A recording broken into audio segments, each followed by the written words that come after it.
Good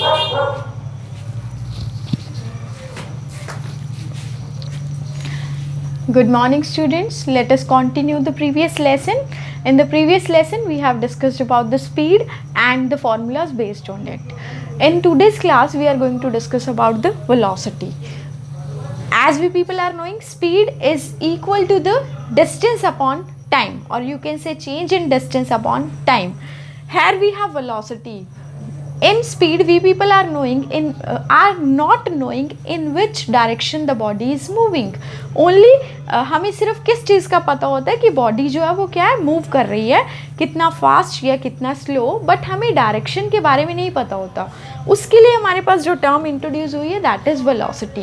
velocity हमें ये तो बताएगी कि बॉडी फास्ट जा रही है या स्लो जा रही है, इसके साथ साथ ये भी बताएगी कि किस डायरेक्शन में वो मूव कर रही है. So the formula for the velocity, और you can define it as velocity is defined as the rate of change of distance traveled in a particular direction, or you can say it is defined as the displacement ratio of displacement to the time taken. Here we have velocity as distance traveled in a given direction. It means displacement, because displacement is the distance plus direction and time will be t. Let it be t. So the formula for the velocity will be v is equal to displacement upon time. For the displacement also we people are using the same symbol that was for distance, that is s. And the SI unit for the velocity is meter per second. Other units are also there, that are kilometer per hour, centimeter per minute, meter per hour, whatever. But if we are talking about SI system, the SI units are meter per second. As we people are knowing, speed is a scalar quantity. Speed scalar होता है क्योंकि उसमें हमारे पास सिर्फ और सिर्फ magnitude होता है, डायरेक्शन के बारे में कुछ नहीं पता होता. But velocity is a vector quantity, because velocity हमें क्या बताता है, स्पीड प्लस डायरेक्शन दोनों के बारे में. मैग्नीट्यूड और डायरेक्शन अगर दोनों चीज़ें पता लग रही हैं तो वो क्या होता है हमारे पास, vector quantity. So velocity is a vector quantity. In most of the time, like most of the sample papers, you can check it, the differentiate between the velocity and the speed, like this question is coming. After that we have the next term, that is uniform velocity. As we have done in the uniform motion, the body covers equal distance in equal interval of time. Here we are talking about uniform velocity. The body is said to have uniform velocity if it travels in a specified direction or in a particular direction and covers equal interval of distance in equal interval of time. जब body equal distance cover करती है equal time के अंदर पर एक specified direction में, तब उसके पास होती है यूनिफॉर्म वेलोसिटी. जब एक body equal distance equal time में कवर कर रही है but in a particular direction, that means the body is having uniform velocity. After that, if they are asking for the methods to change the velocity of a body, हम किस तरह से body की velocity है उसको change कर सकते हैं. there are two ways. one is we can change the speed of the body. अगर स्पीड चेंज हो जाएगी तो वेलोसिटी अपने आप चेंज हो जाएगी. दूसरा मेथड ये है, हम स्पीड को कांस्टेंट रख सकते हैं बट चेंज हमारे पास क्या होगा, direction of motion. there are two ways to change the velocity of a body.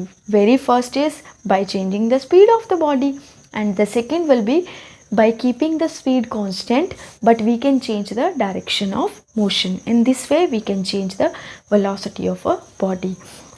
After that we have the next topic, that is speed and velocity are not always equal in magnitude. This is true. Speed and velocity are always equal when distance and displacement will be equal. That means the body is moving in a straight line. If the body is moving in a straight line, only then speed and velocity will be equal. Sometimes we have the cases when the distance is not equal to displacement. At that time the speed and velocity they will be different. For example, आपके पास एक person है, उसको अपने घर से अपनी shop तक जाना है 100 मीटर डिस्टेंस ट्रेवल करके. Let it be that is his home and it will be like उसका ऑफिस है, ये हम मान लेते हैं, या शॉप है, जो भी है. हमारे पास एक पर्सन है वो क्या करता है, अपने घर से शॉप जाने के लिए 100 मीटर का डिस्टेंस कवर करता है। कितने टाइम के अंदर? Let it be like 20 seconds के अंदर। आप कुछ भी ले सकते हैं। घर से जाने के लिए उस पर्सन को ऑफिस तक 100 मीटर क्या है, डिस्टेंस कवर करना पड़ता है in time 20 seconds. Here we have the speed will be equal to the distance upon time. वो क्या हो जाएगा? 100/20। तो हमारे पास जो वैल्यू आ जाएगा वो आ जाएगा 5 मीटर पर सेकेंड स्पीड के लिए। और वेलोसिटी के लिए भी सेम वैल्यू आएगा, क्योंकि क्या है, हमारे पास एक ही पाथ है ना, स्ट्रेट लाइन पाथ। इसी से डिस्टेंस होगा, इसी से डिस्प्लेसमेंट होगा, so both will be equal. But in the second case, if I am assuming वो पर्सन घर से ऑफिस जाता है, फिर वापस वो क्या ऑफिस से घर आता है, तो वो टोटल डिस्टेंस 100 मीटर क्या है, कवर करके वापस भी आएगा। इन this case, in the again 20 seconds, we have the speed will be equal to the total distance 100 plus 100. In the total time, that will be 20 plus 20, 200/40 seconds. In this way we can find out the speed. But for the velocity, the displacement will be zero here. How? Because जहाँ से शुरू हुआ है वहीं पे आके ख़त्म हो गया ना, इनिशियल पॉइंट और जो फाइनल उसका डेस्टिनेशन है वो सेम है। So in this case the displacement will be zero. That's why the velocity will also become zero. Here you can check like this, speed and velocity are not equal. Speed is having some value, but the velocity will be zero here. In this way you can check it out. Displacement जब final और initial destination same होगा तब हम उसको हमेशा zero ही लेंगे, जिसकी वजह से velocity भी ज़ीरो आएगा, but speed will not be zero. Next we are going to solve some of the numericals based on the formula for velocity. Let us check it out on the page number 15 of your book. You can check this. आपके पास page number 15 है आपकी book का, वहाँ पे आप check करिए। A car travels a distance of 200 km from Delhi to Ambala towards north in 5 hours. Calculate the speed and velocity of the car for this journey. सबसे पहले हम speed निकालेंगे. It is sample problem. First on the page number 15, you can check this. We can find out the speed as the ratio of distance to the time. Here the car is going from Delhi to Ambala by covering a distance of 200 kilometer in time 5 hours. So it will be 40 kilometer per hour. This will be your speed. And if we want to calculate the velocity, अगर आप velocity calculate करना चाहते हैं तो उसमें हम क्या लेंगे, distance plus direction. Distance will remain same, direction given is towards, वो आप मेंशन कर देंगे साथ में, क्या दिया हुआ है आपको, north, and the time will remain same, that is 5, so it will be 40 km per hour towards north. This will be your velocity.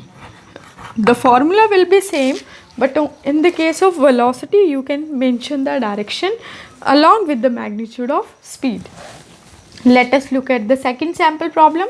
Here a bus covers a distance of 250 km from Delhi to Jaipur towards west in 5 hours in the morning and returns to Delhi in the evening, covering the same distance of 250 km in the same time of 5 hours. Find out the average speed and average velocity of the bus for the whole journey. Here we have average speed as total distance over total time. Total distance upon total time.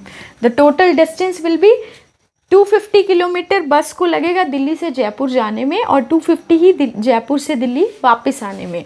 So the total distance will be 250 plus 250 and the time will be 5 hours जाने के 5 hours आने के. So it will be 500/10, 50 km per hour. This will be the average speed. Your average speed will be 50 km per hour. Next we need to find out the average velocity. It will be equal to total displacement upon total time.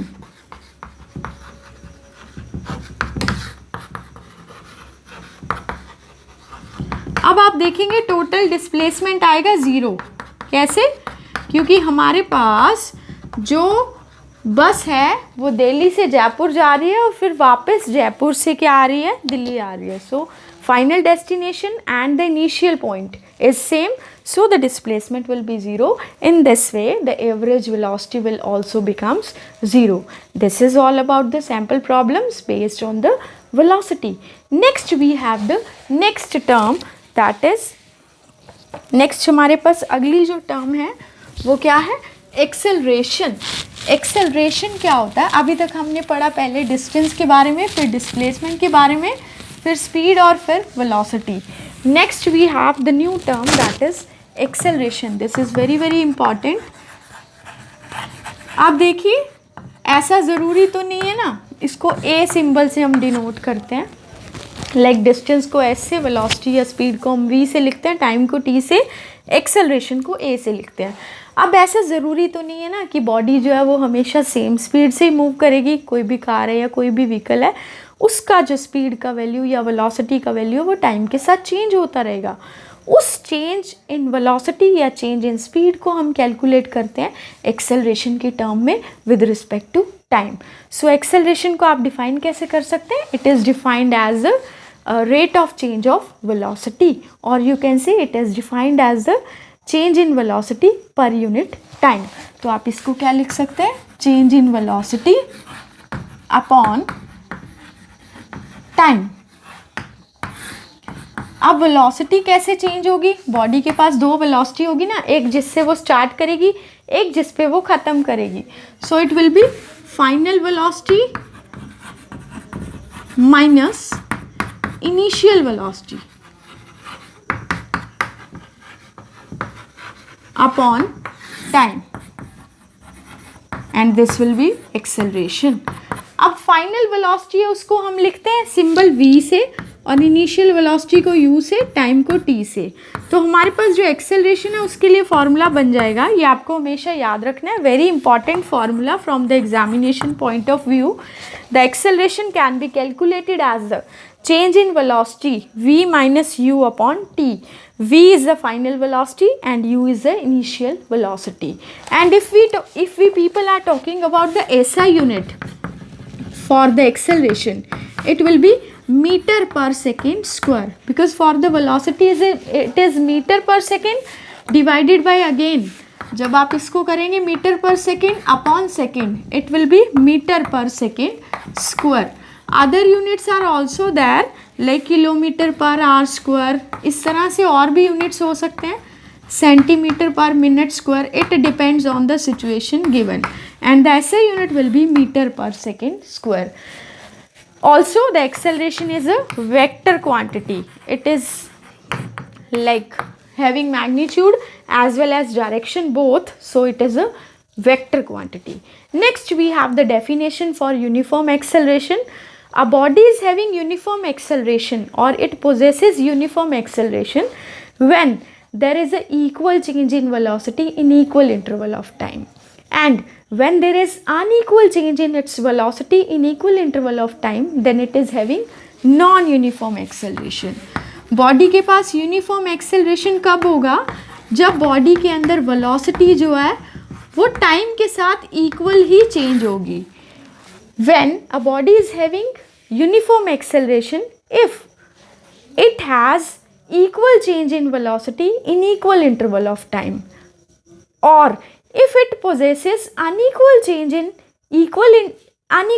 in velocity in equal interval of time, then it is having non-uniform acceleration.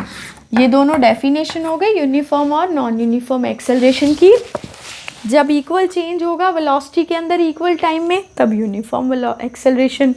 जब unequal change होगी velocity equal interval of time में, like आपके पास कोई car है, पहले उसके पास speed थी या वेलोसिटी थी 10 मीटर पर सेकेंड या 10 किलोमीटर पर आवर, अगले घंटे में उसकी हो गई 15 किलोमीटर पर आवर. इस तरह से जब अनइक्वल वेलोसिटी चेंज होती है ना इक्वल इंटरवल ऑफ टाइम में, तब उस बॉडी के पास क्या होता है? नॉन यूनिफॉर्म एक्सेलरेशन होता है.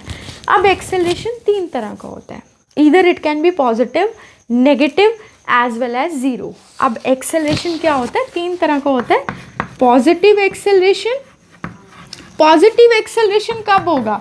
जब ये वैल्यू पॉजिटिव आएगी, मतलब जब फाइनल वेलोसिटी ज़्यादा होगा बॉडी का इनिशियल वेलोसिटी से, तब एक्सेलरेशन क्या आएगा? पॉजिटिव।